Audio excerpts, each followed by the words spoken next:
नमस्कार दोस्तों, सुलेख कहानियाँ में आपका बहुत बहुत स्वागत है। आज की कहानी है धर्म संकट, जिसे लिखा है मुंशी प्रेमचंद ने। पुरुषों और स्त्रियों में बड़ा अंतर है। तुम लोगों का हृदय शीशे की तरह कठोर होता है और हमारा हृदय नरम। वो विरह की आंच नहीं सह सकता। शीशा ठेस लगते ही टूट जाता है, नरम वस्तुओं में लचक होती है। चलो बातें ना बनाओ, दिन भर तुम्हारी राह देखूं, रात भर घड़ी की सुइयां, तब कहीं आपके दर्शन होते हैं। मैं तो सदैव तुम्हें अपने हृदय मंदिर में छिपाए रखता हूँ। ठीक बतलाओ, कब आओगे? 11 बजे, परंतु पिछला दरवाजा खुला रखना। उसे मेरे नयन समझो। अच्छा, तो अब विदा। पंडित कैलाश नाथ लखनऊ के प्रतिष्ठित बैरिस्टरों में से थे। कई सभाओं के मंत्री, कई समितियों के सभापति, पत्रों में अच्छे अच्छे लेख लिखते, प्लेटफॉर्म पर सारगर्भित व्याख्यान देते।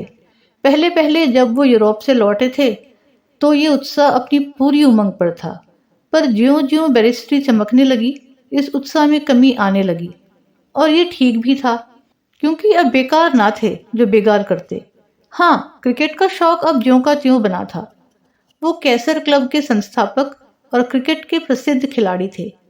यदि मिस्टर कैलाश को क्रिकेट की धुन थी, तो उनकी बहन कामिनी को टेनिस का शौक था। इन्हें नित्य नवीन आमोद प्रमोद की चाह रहती थी। शहर में कहीं नाटक हो, कोई थिएटर आए, कोई सर्कस, कोई बायोस्कोप हो, कामिनी उनमें ना सम्मिलित हो, ये असंभव बात थी। मनोविनोद की कोई सामग्री उसके लिए उतनी ही आवश्यक थी जितना वायु और प्रकाश। मिस्टर कैलाश पश्चिमी सभ्यता के प्रवाह में बहने वाले अपने नए सहयोगियों के भांति हिंदू जाति, हिंदू सभ्यता, हिंदी भाषा और हिंदुस्तान के कट्टर विरोधी थे। हिंदू सभ्यता उन्हें दोषपूर्ण दिखाई देती थी। अपने इन विचारों को वे अपने तक ही सीमित न रखते थे, बल्कि बड़ी ही ओजस्विनी भाषा में इन विषयों पर लिखते और बोलते थे। हिंदू सभ्यता के विवेकी भक्त उनके इन विवेक शून्य विचारों पर हंसते थे, परंतु उपहास और विरोध तो सुधारक के पुरस्कार हैं। मिस्टर कैलाश उनकी कुछ परवाह ना करते थे। वे कोरे वाक्य वीर ना थे, कर्मवीर भी पूरे थे। कामिनी की स्वतंत्रता उनके विचारों का प्रत्यक्ष स्वरूप थी। सौभाग्यवश कामिनी के पति गोपाल नारायण भी इन्हीं विचारों में रंगे हुए थे। वे साल भर से अमेरिका में विद्या अध्ययन करते थे। कामिनी भाई और पति के उपदेशों से पूरा पूरा लाभ उठाने में कमी ना करती थी। लखनऊ में अल्फ्रेड थिएटर कंपनी आई हुई थी। शहर में जहां देखिए उसी तमाशे की चर्चा थी। कामिनी की रातें बड़े आनंद से कटती थी। रात भर थिएटर देखती, दिनों को कुछ सोती और कुछ देर वही थिएटर के गीत आलापती। सौंदर्य और प्रीति के नव रमणीय संसार में रमन करती थी, जहाँ का दुख और क्लेश भी इस संसार के सुख और आनंद से बढ़कर मोददायी हैं। यहाँ तक कि 3 महीने बीत गए। प्रणय की नित्य नई मनोहर शिक्षा और प्रेम के आनंदमय अलाप विलाप का हृदय पर कुछ न कुछ असर होना चाहिए था। सो भी इस चढ़ती जवानी में वो असर हुआ। इसका श्री गणेश उस दिन हुआ जैसा कि बधुआ हुआ करता है। थिएटर हॉल में एक सुथरे सजीले युवक की आंखें कामिनी की ओर उठने लगी। वो रूपवती और चंचला थी, अतएव पहले उसे चितवन में किसी रहस्य का ज्ञान ना हुआ। नेत्रों का सुंदरता से बड़ा घना संबंध है। घूरना पुरुषों का और लजाना स्त्री का स्वभाव है। कुछ दिनों के बाद कामिनी को इस चितवन में कुछ गुप्त भाव झलकने लगे। मंत्र अपना काम करने लगा। फिर नैनों में परस्पर बातें होने लगी। नैन मिल गए, प्रीति गाढ़ी हो गई। कामिनी एक दिन के लिए भी यदि किसी दूसरे उत्सव में चली जाती तो वहां उसका मन न लगता, जी उचटने लगता, आंखें किसी को ढूंढा करती। अंत में लज्जा का बांध टूट गया। हृदय के विचार स्वरूपवान हुए। मौन का ताला टूटा। प्रेमालाप होने लगा। पद्य के बाद गद्य की बारी आई और फिर दोनों मिलन मंदिर के द्वार पर आ पहुंचे। इसके पश्चात जो कुछ हुआ उसकी झलक हम पहले ही देख चुके हैं। इस नवयुवक का नाम रूपचंद था। पंजाब का रहने वाला, संस्कृत का शास्त्री, हिंदी साहित्य का पूर्ण पंडित, अंग्रेजी का MA, लखनऊ की एक बड़ी लोहे की कारखाने का मैनेजर था। घर में रूपवती स्त्री, 2 प्यारे बच्चे थे। अपने साथियों में सदाचरण के लिए प्रसिद्ध था। न जवानी की उमंग, न स्वभाव का छिछोरापन। घर गृहस्थी में जकड़ा हुआ था। मालूम नहीं वो कौन सा आकर्षण था जिसने उसे इस तिलिस्म में फंसा दिया। यहाँ की भूमि अग्नि और आकाश ज्वाला है, जहाँ घृणा और पाप है। और अभागी कामिनी को क्या कहा जाए, जिसकी प्रीति की बाढ़ ने धीरता और विवेक का बांध तोड़कर अपनी तरल तरंग की नीति और मर्यादा की टूटी फूटी झोंपड़ी को डुबो दिया। ये पूर्व जन्म के संस्कार थे। रात के 10 बज गए थे। कामिनी लैंप के सामने बैठी हुई चिट्ठियां लिख रही थी। पहला पत्र रूपचंद के नाम था। कैलाश भवन, लखनऊ। प्राणाधार, तुम्हारे पत्र को पढ़कर प्राण निकल गए। उफ, अभी 1 महीना लगेगा। इतने दिनों में कदाचित तुम्हें यहाँ मेरी राख भी ना मिलेगी। तुमसे अपने दुख क्या रोऊं। बनावट के दोषारोपण से डरती हूँ। जो कुछ बीत रही है वही मैं जानती हूँ, लेकिन बिना विरह कथा सुनाए दिल की जलन कैसे जाएगी, ये आग कैसे ठंडी होगी। अब मुझे मालूम हुआ कि यदि प्रेम में दहकती हुई आग है तो वियोग उसके लिए घृत है। थिएटर अब भी जाती हूँ, पर विनोद के लिए नहीं, रोने और विसुरने के लिए। रोने में ही चित्त को कुछ शांति मिलती है। आंसू उमड़े चले आते हैं। मेरा जीवन शुष्क और नीरस हो गया है। न किसी से मिलने को जी चाहता है, न आमोद प्रमोद में मन लगता है। परसों डॉक्टर केलकर का व्याख्यान आया। भाई साहब ने बहुत आग्रह किया, पर मैं ना जा सकी। प्यारे, मौत से पहले मत मारो। आनंद के गिने गिनाए क्षणों में वियोग का दुख मत दो। आओ, यथासध्य शीघ्र आओ और गले लगकर मेरे हृदय का ताप बुझाओ। अन्यथा आश्चर्य नहीं कि विरह का ये अथाह सागर मुझे निगल जाए। तुम्हारी कामिनी। इसके बाद कामिनी ने दूसरा पत्र पति को लिखा। माय डियर गोपाल, अब तक तुम्हारे 2 पत्र आए, परंतु खेद मैं उनका उत्तर ना दे सकी। 2 सप्ताह से सर में पीड़ा से असह्य वेदना सह रही हूँ।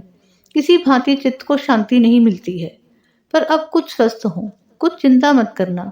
तुमने जो नाटक भेजे उनके लिए हार्दिक धन्यवाद देती हूँ। स्वस्थ हो जाने पर पढ़ना आरंभ करूंगी। तुम वहाँ के मनोहर दृश्यों का वर्णन मत किया करो, मुझे तुम पर ईर्ष्या होती है। यदि मैं आग्रह करूं तो भाई साहब वहां तक पहुंचा तो देंगे, परंतु इनके खर्च इतने अधिक हैं कि इनसे नियमित रूप से सहायता मिलना कठिन है, और इस समय तुम पर भार देना भी कठिन है। ईश्वर चाहेगा तो वो दिन शीघ्र देखने में आएगा जब मैं तुम्हारे साथ आनंद पूर्वक वहां की सैर करूंगी। मैं इस समय तुम्हें कोई कष्ट नहीं देना चाहती। आशा है तुम सकुशल होगे। तुम्हारी कामिनी। लखनऊ के सेशन जज के इल्जास में बड़ी भीड़ है। अदालत के कमरे ठसाठस भर गए हैं। तिल रखने की जगह न थी। सबकी दृष्टि बड़ी उत्सुकता के साथ जज के सम्मुख खड़ी एक सुंदर लावण्यमय मूर्ति पर लगी हुई थी। ये कामिनी थी। उसका मुंह धूमिल हो रहा था। ललाट पर श्वेत बिंदु झलक रहे थे। कमरे में घोर निस्तब्धता थी। केवल वकीलों की कानाफूसी और सैन कभी कभी इस निस्तब्धता को भंग कर देती थी। अदालत का हाथा आदमियों के इस तरह भर गया था कि जान पड़ता था मानो सारा शहर सिमट कर यहीं आ गया है। था भी ऐसा ही। शहर की प्राय दुकानें बंद थीं, और जो एक आध खुली भी थी उन पर लड़के बैठे ताश खेल रहे थे, क्योंकि कोई ग्राहक न था। शहर से कचहरी तक आदमियों का तांता लगा हुआ था। कामिनी को निमिष मात्र देखने के लिए, उसके मुंह से एक बात सुनने के लिए इस समय प्रत्येक आदमी अपना सर्वस्व निछावर करने पर तैयार था।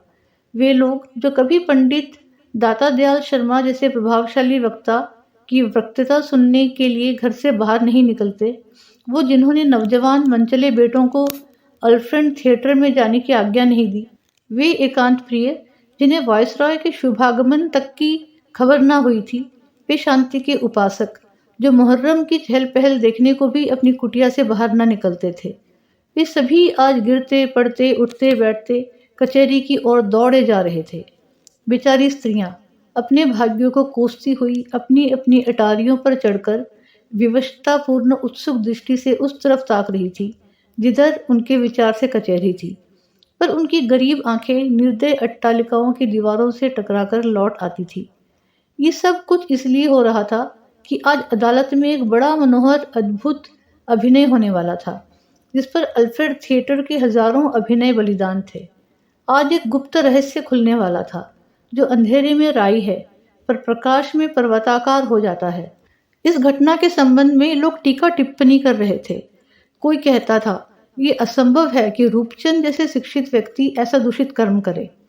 पुलिस का ये बयान है तो हुआ करे। गवाह पुलिस के बयान पर समर्थन करते हैं तो किया करें। ये पुलिस का अत्याचार है, अन्याय है। कोई कहता था, भाई सत्य तो ये है कि ये रूप लावण्य, ये खंजन गंजन नयन और ये हृदय हारिनी सुंदर सलोनी छवि, जो कुछ ना करे वो थोड़ा है। श्रोता इन बातों को बड़े चाव से इस तरह आश्चर्यचकित हो मुंह बनाकर सुनते थे मानो देववाणी हो रही है। सबकी जीभ पर यही चर्चा थी। खूब नमक मिर्च लपेटा जाता था, परंतु इसमें सहानुभूति या संवेदना के लिए जरा भी स्थान न था। पंडित कैलाशनाथ का बयान खत्म हो गया और कामिनी इजलास पर पधारी। इसका बयान बहुत संक्षिप्त था। मैं अपने कमरे में रात को सो रही थी। कोई 1 बजे के करीब चोर चोर का हल्ला सुनकर मैं चौंक पड़ी और अपनी चारपाई के पास 4 आदमियों को हाथापाई करते देखा। मेरे भाई साहब अपने 2 चौकीदारों के साथ अभियुक्त को पकड़ते थे और वो जान छुड़ाकर भागना चाहता था। मैं शीघ्रता से उठकर बरामदे में निकल गई।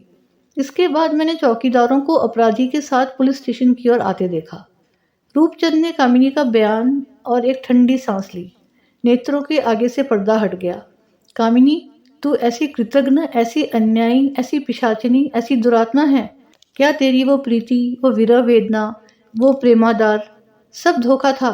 तूने कितनी बार कहा है कि दृढ़ता प्रेम मंदिर की पहली सीढ़ी है। तूने कितनी बार नैनों में आंसू भरकर इसी गोद में मुंह छिपाकर मुझसे कहा है कि मैं तुम्हारी हो गई, मेरी लाज अब तुम्हारे हाथ में है। परंतु हाय, आज प्रेम परीक्षा के समय तेरी वो सब बातें खोटी उतरी। आह, तूने दगा दिया और मेरा जीवन मिट्टी में मिला दिया। रूपचंद तो विचार तरंगों में निमग्न था। उसके वकील ने कामिनी से जिरह करनी प्रारंभ की। वकील, क्या तुम सत्यनिष्ठा के साथ कह सकती हो कि रूपचंद तुम्हारे मकान पर अक्सर नहीं जाया करता था? कामिनी ने जवाब दिया, मैंने कभी उसे अपने घर पर नहीं देखा। वकील ने फिर पूछा, क्या तुम शपथ पूर्वक कह सकती हो कि तुम उसके साथ कभी थिएटर देखने नहीं गई? कामिनी ने जवाब दिया, मैंने उसे कभी नहीं देखा। वकील ने फिर प्रश्न किया, क्या तुम शपथ लेकर कह सकती हो कि तुमने उसे प्रेम पत्र नहीं लिखे? शिकार के चुंगल में फंसे हुए पक्षी की तरह पत्र का नाम सुनते ही कामिनी के होश हवाश उड़ गए, हाथ पैर फूल गए, मुंह ना खुल सका। जज ने, वकील ने और 2 सहस्त्र आंखों ने उसकी तरफ उत्सुकता से देखा। रूपचंद का मुंह खिल गया। उसके हृदय में आशा का उदय हुआ। जहां फूल था वहां कांटा पैदा हुआ। मन में कहने लगा, उल्टा कामिनी, अपने सुख और अपने कपट मान प्रतिष्ठा पर मेरे परिवार की हत्या करने वाली कामिनी, तू अब भी मेरे हाथ में है। मैं अब भी तुझे इस कृतज्ञता और कपट का दंड दे सकता हूँ। तेरे पत्र, जिन्हें तूने सत्य हृदय से लिखा था या नहीं मालूम नहीं, परंतु जो मेरे हृदय के ताप को शीतल करने के लिए मोहिनी मंत्र थे, वो सब मेरे पास हैं और वो इस समय तेरा सब भेद खोल देंगे। इस क्रोध से उन्मत्त होकर रूपचंद ने अपने कोट के पॉकेट में हाथ डाला। जज ने, वकीलों ने और 2 सहस्त्र नेत्रों ने उसकी तरफ चातक की भांति देखा। तब कामिनी की विकल आंखें चारों ओर से हताश होकर रूपचंद की ओर पहुंची। उनमें इस समय लज्जा थी, दया भिक्षा की प्रार्थना थी और व्याकुलता थी। मन ही मन कहती थी, मैं स्त्री हूँ, अबला हूँ, ओछी हूँ। तुम पुरुष हो, बलवान हो, साहसी हो। ये तुम्हारे स्वभाव के विपरीत है। मैं कभी तुम्हारी थी और यद्यपि समय मुझे तुमसे अलग किए देता है, किंतु मेरी लाज तुम्हारे हाथ में है। तुम मेरी रक्षा करो। आंखें मिलते ही रूपचंद उसके मन की बात ताड़ गए। उनके नेत्रों ने उत्तर दिया, यदि तुम्हारी लाज मेरे हाथों में है तो उस पर कोई आंच नहीं आने पाएगी। तुम्हारी लाज पर मेरा सर्वस्व निछावर है। अभियुक्त के वकील ने कामिनी से पुनः वही प्रश्न किया, क्या तुम शपथ पूर्वक कह सकती हो कि तुमने रूपचंद को प्रेम पत्र नहीं लिखे? कामिनी ने कातर स्वर में उत्तर दिया, मैं शपथ पूर्वक कहती हूँ कि मैंने उसे कभी कोई पत्र नहीं लिखा और अदालत से अपील करती हूँ कि वो मुझे इन घृणास्पद अश्लील आक्रमणों से बचाए। अभियोग की कार्यवाही समाप्त हो गई। अब अपराधी के लिए बयान की बारी आई। उसकी सफाई के लिए गवाह न थे, परंतु वकीलों को, जज को और अधीर जनता को पूरा पूरा विश्वास कि अभियुक्त का बयान पुलिस के मायावी महल को क्षण मात्र में छिन्न भिन्न कर देगा। रूपचंद इजलास के सम्मुख आया। उसके मुखाबिंद पर आत्मबल का तेज झलक रहा था और नेत्रों से साहस और शांति। दर्शक मंडली उतावली होकर अदालत के कमरे में घुस पड़ी। रूपचंद इस समय का चांद था या देवलोक का दूत। सहस्त्र नेत्र उसकी ओर लगे थे, किंतु हृदय को कितना कौतूहल हुआ जब रूपचंद ने अत्यंत शांत चित्त से अपना अपराध स्वीकार कर लिया, लोग एक दूसरे का मुंह ताकने लगे। अभियुक्त का बयान समाप्त होते ही कोलाहल मच गया। सभी इसकी आलोचना प्रत्यालोचना करने लगे। सबके मुंह पर आश्चर्य था, संदेह था और निराशा थी। कामिनी की कृतज्ञता और निष्ठुरता पर धिक्कार हो रही थी। प्रत्येक मनुष्य शपथ खाने पर तैयार था कि रूपचंद निर्दोष है। प्रेम ने उसके मुंह पर ताला लगा दिया है। पर कुछ ऐसे भी दूसरे के मुख से प्रसन्न होने वाले स्वभाव के लोग थे जो इसके इस साहस पर हंसते और मजाक उड़ाते थे। 2 घंटे बीत गए।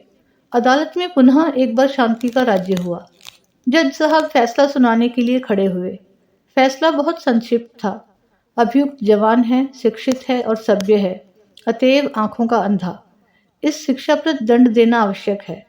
अपराध स्वीकार करने से उसका दंड कम नहीं होता, अतः मैं उसे 5 वर्ष की सपरिश्रम कारावास की सजा देता हूँ। 2000 मनुष्य ने हृदय थामकर फैसला सुना। मालूम होता है कि कलेजे में भाले चुभ गए हैं। सभी का मुंह निराशाजनक क्रोध से रक्तवर्ण हो रहा था। ये अन्याय है, कठोरता है और बेरहमी है, परंतु रूपचंद के मुंह पर शांति विराज रही थी। उम्मीद है आपको ये कहानी पसंद आई। ऐसी और कहानियां सुनने के लिए इस चैनल को सब्सक्राइब जरूर कीजिए। धन्यवाद।